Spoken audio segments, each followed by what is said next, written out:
There's not much better than Rice Krispie treats, but maybe these s'mores Rice Krispie treats are just the thing. You gotta have toasted marshmallows for s'mores. I'm making a half batch today. This is a 10-ounce bag. I'm just gonna squeeze it at the halfway point and dump those onto my greased piece of foil. I sprayed my foil with just a little bit of avocado oil. You do need to oil it somehow. Non-stick spray is fine, but I never have that stuff in the house, so I just used what I had.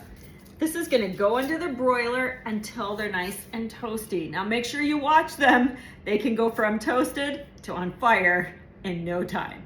You'll want to take your baking pan and line it with some parchment paper. My favorite thing to do is to crunch it up. That way it lays nice and flat. Have you tried that trick? It fits into your pan better.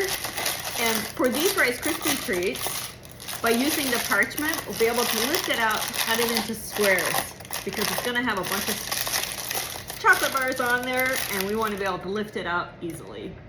Look at these toasty marshmallows. What shade do you like your marshmallows? I like them to be kind of like this. I know some people like their marshmallows burnt. Mom, you know who I'm talking about. I've got my butter melted. I'm gonna add the rest of those marshmallows. You wanna keep this on about medium-low heat and stir them until they are all melted.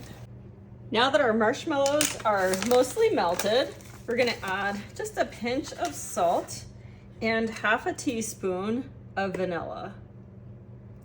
Give that all a nice stir. Your heat is off at this point. Once this is combined, you'll add in all of your Rice Krispies and our graham crackers.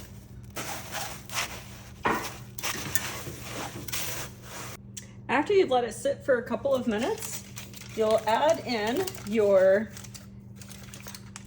toasted marshmallows.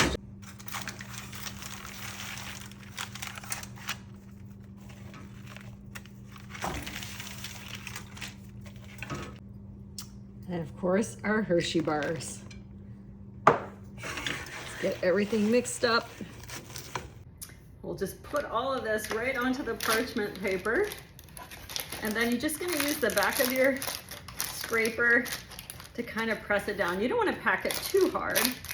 We just want it to firm up in a uniform layer. Gonna let these sit on the counter for about an hour and they will be ready to cut. If you put them in the fridge, you can, but they will get hard, just like anytime you've made Rice Krispie treats. I think the best texture is when they're left at room temperature. And make triangles. Wouldn't that be fun? There we go. S'mores Rice Krispie treats. It'll be a hit for your family.